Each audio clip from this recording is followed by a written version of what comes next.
Hello there, everyone. Thank you so much for joining us and spending a little bit of your afternoon with us today. My name is Samantha, and I'm in Client Services here at the Retirement Group. I moderate these weekly webinars. In just a moment, we're going to be joined by our advisor, Patrick Ray, and he's going to be speaking to Raytheon employees and answering some of the most frequently asked questions we've received lately. He's going to be talking to you about how you can safeguard your pension, even amidst rising healthcare costs and inflation.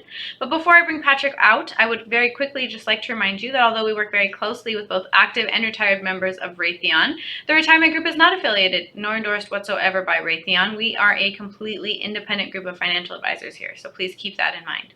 And without further ado, let's bring on our speaker, Patrick Ray. Hey, Patrick. Good afternoon, everyone. Thank you for the introduction, Sam. We appreciate that. And welcome, everyone. In the event that you haven't joined us before, we hope that you find some value in spending some time with us today. And what I'm going to talk about specifically this afternoon is a reference to what Sam was talking about, which is helping with maximization on a strategy that often goes overlooked and maybe underutilized with respect to your overall retirement and financial planning needs. So if you're first joining us, welcome. And the Retirement Group has been around for over 30 years, and we help Fortune 500 company employees transition into a successful retirement. And one of the many tools that we utilize in an effort to do that is this webinar platform, where we come up with recent topics of information and concerns that we get from our clients and prospects in an effort to bring you the most up-to-date and relevant information, so that when you're trying to transition into a successful retirement, you do that with the most educated framework built to help you with this decision, which we know is one of the most important, certainly from a financial perspective, one of the most important decisions that you'll ever have to make. And the Retirement Group, we have a ton of experience in dealing with these matters with respect to helping you with your 401k plans and your pension plans. And today we're going to talk a little bit about the healthcare side. We have offices all across the country, so I'm confident we can find someone that's very close to you in the area that you may live. And our representation of being an independent financial planning and advisory firm comes with an unbiased opinion and a view of what you need to know to help you with some of these things. And so today we're going to cover some of these popular questions, and certainly some of the most relevant things that we've been hearing in the most recent past. And you might want to know in the end what might use as the biggest value for you, which is something we can bring to the table. And it's something we refer to as a cash flow analysis. And it's a way to stress test your overall financial planning and retirement planning needs. And I'll talk to you about that before we let you go this afternoon. But one of the questions we have been getting on a very regular basis is what the alternatives are if you leave prior to qualifying for retirement health care, or more importantly, before you retire and get qualified for Medicare, which happens at age 65. So these are two separate questions, right? So first of all, of the alternatives with respect to what you have available to you, and you're not retirement eligible at your particular company who doesn't offer retirement health care, is going to put you in a position to rely on the exchange, probably in most cases. And of course, these differ from state to state and from region to region. And so the options and the benefits, and in addition, the costs are all completely different from the West Coast all the way to the East Coast, right? So it's impossible for us to tell you this is what you should expect if you live here, because all of your, of course, services and the options that are relevant and available to you are different. And so the exchange is a very popular way for you to bridge the gap between maybe your retirement and Medicare, or leaving one company and going to work for another company. And as well as if you have a spouse, of course, we want to make sure that we're addressing your spouse's options to confirm that that may be the best route for you to add or be added to your spouse's plan, even though maybe you were the primary breadwinner or primary producer of the coverage that you had for your family prior to leaving the payroll from the company that you work for. So this is a very popular question. And of course, the alternatives in the end depend on where you are at, what the coverage is that you're looking for, if you're going to cover just yourself and or your spouse, or if we're going to include children or younger children in that case. And then what other options are available are usually different from place to place and from case to case. And so certainly this is not only a popular question, but a very important one, especially if you don't have any other options other than maybe the exchange or a spouse's plan, in an effort to help you with your overall coverage in the big picture of things.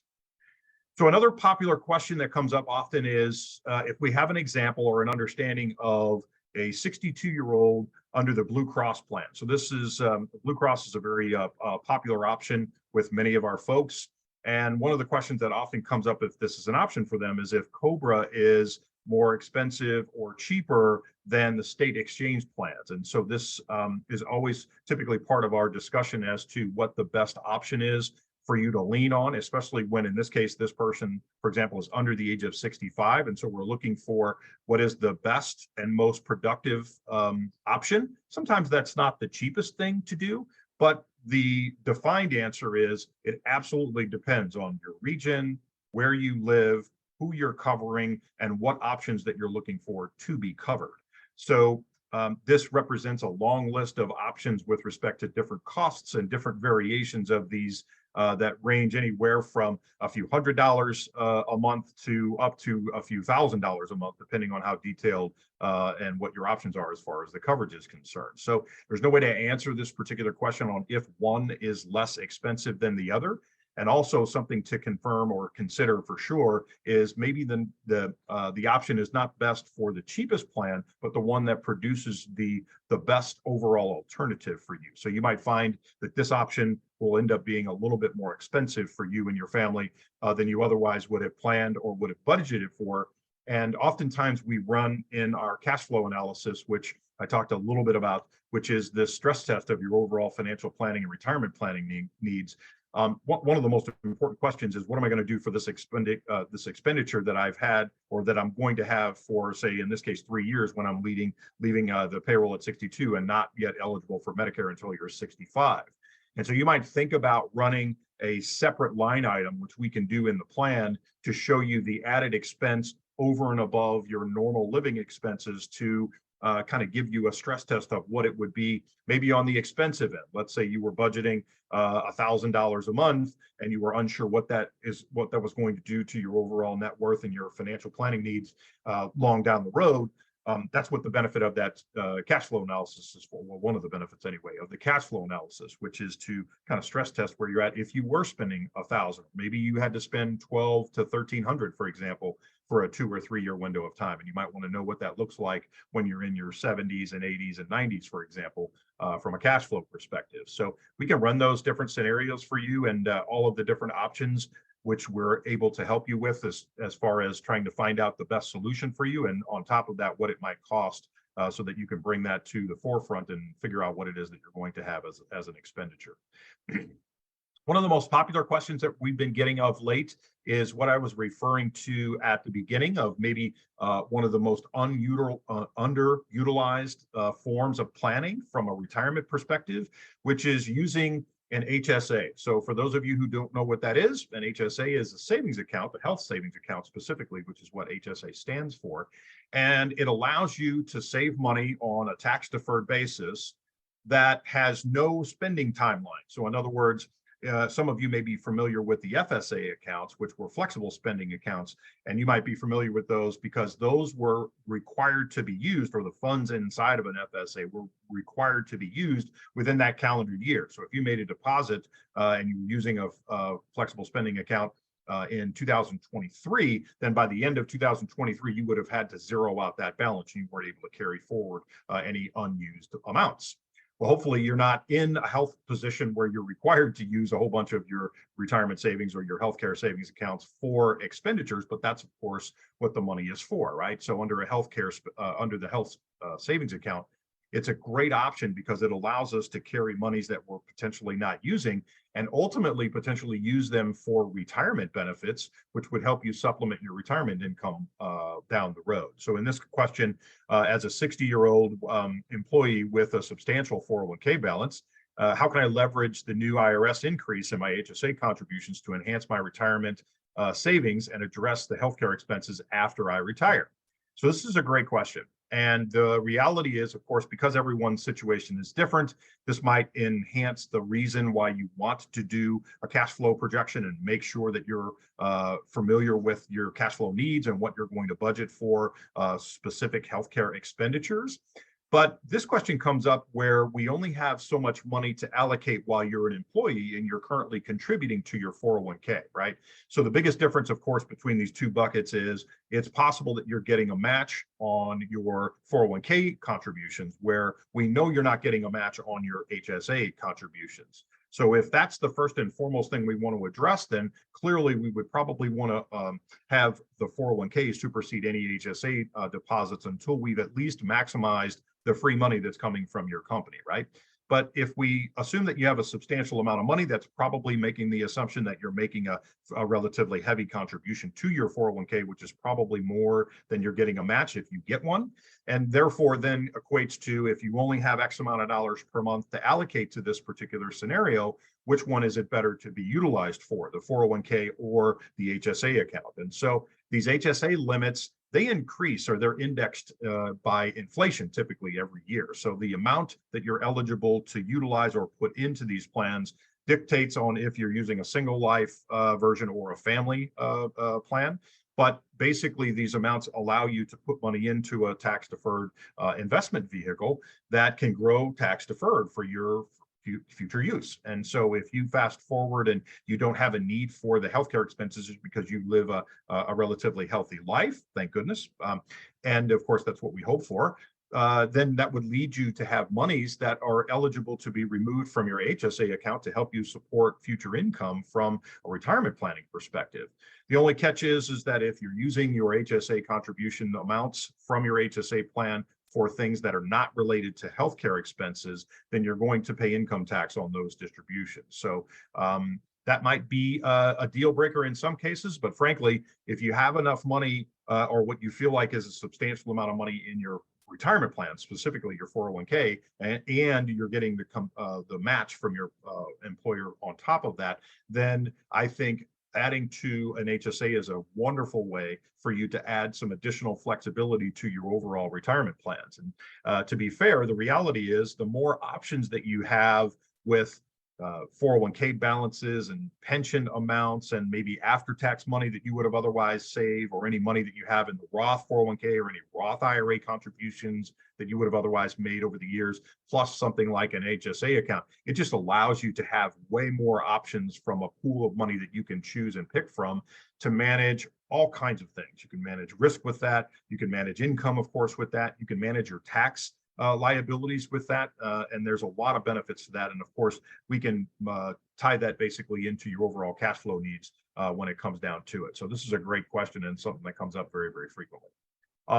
Another question, which is, can I use my HSA savings account as a retirement savings vehicle similar to my 401k or IRA? And of course, I talked a little bit about that in the previous slide or the previous question, which is the answer is yes, you absolutely can do that. There's some caveats if you're not 59 and a half, so you want to be careful about that. Of course, if we're going to rely on monies and you're leaving or retiring from your payroll in your early to mid 50s, for example, there could be some caveats or issues that you want to be cognizant of with respect to that.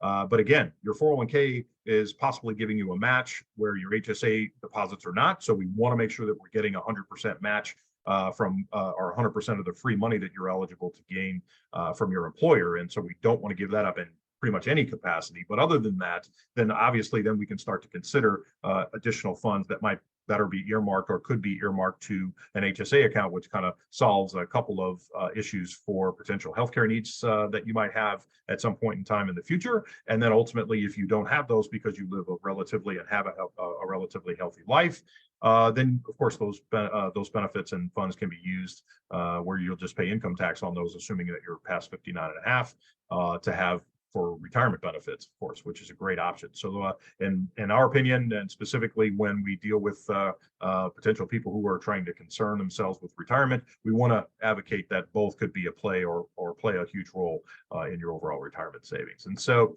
those are the 4 questions that we are being asked on the most recent platforms from taking calls from people. And so we wanted to cover those today in our question and answer session for sure.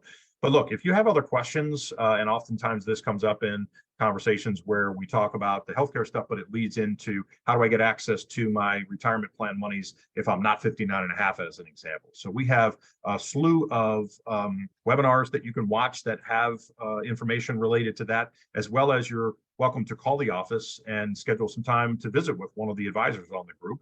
And you can do that by one of a couple of ways. You can call us at 800-900-5867.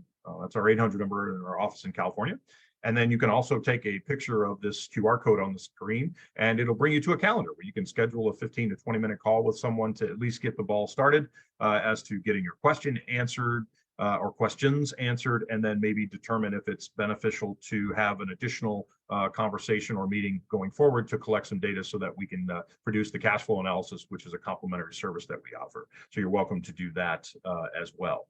And then in the end, our job here as a fiduciary responsibility is to do the very best for you, right, in all manners, which means advising you while you're still on the payroll and leading into transitioning into a successful retirement, on to and after when you become a client of ours, where we have where we're getting compensated to produce you advice and recommendations going forward. And so every case is different, every scenario is different, and we want to treat them as independently as they come to us. And so our number one priority and goal is to be in a position to put you in a position to be as comfortable as possible, because one of the most stressful things that you'll ever have to go through is retirement. And unfortunately, the stress of the financial end of that usually doesn't go away for folks. And so we want to do our best to mitigate that at all levels. And the more that we chat with you and the more planning you do ahead of time, the better off that you're going to be. So with that, I'll leave you with the afternoon. I certainly hope that you found some value in spending some time with us today, and you learned a little bit through our discussions. And we will look forward to catching up with you at some time in the future. So enjoy yourselves and have a great day. Take care.